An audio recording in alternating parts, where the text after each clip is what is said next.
আবারও চিকিৎসক আক্রান্তের ঘটনা ঘটল চেবড়ি প্রাথমিক স্বাস্থ্য কেন্দ্রে।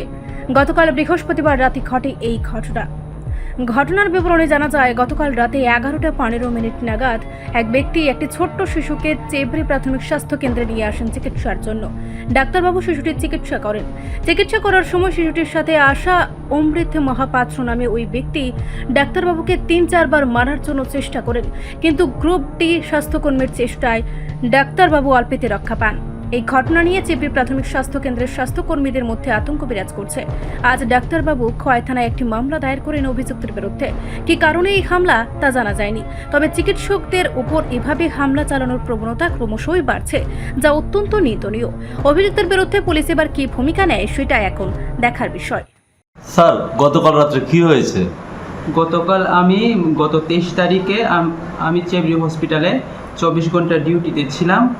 রাত আনুমানিক 11:15-র দিকে একটা বাচ্চা পেশেন্টকে নিয়ে পেশেন্ট অ্যাটেন্ডেন্টরা এসেছিল।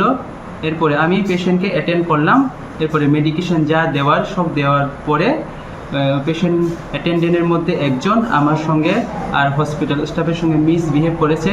এরপরে আমাকে মারারও চেষ্টা করেছে, কিন্তু আমার জিডিএ স্টাফ ওকে অনেকবার আটকেছে, এই কারণে আমাকে মারতে পারেনি। স্যার, তাহলে মানে একজনই করেছে না, সাথে আরও অন্য লোক ছিল? একজনই করেছে, অন্যরাও নীরবভাবে ওরা একদিকে থেকে সাপোর্টই করছিল, ওরা কিছু ওকে আটকাচ্ছিল না। স্যার, আপনি কি থানাতে অভিযোগ করেছেন? হ্যাঁ, আমি থানাতে অভিযোগ করেছি। কবে করেছেন? আজকে করেছি, মানে 24 তারিখে করেছি। স্যার, আপনার নাম? আমার নাম ডক্টর রঞ্জিত দেববর্মা। স্যার, আপনার পিএসসির নাম? আমার পিএসসি নাম হলো চেবড়ি প্রাথমিক স্বাস্থ্য কেন্দ্র। ধন্যবাদ। রিপোর্ট সংবাদ প্রতীক্ষা।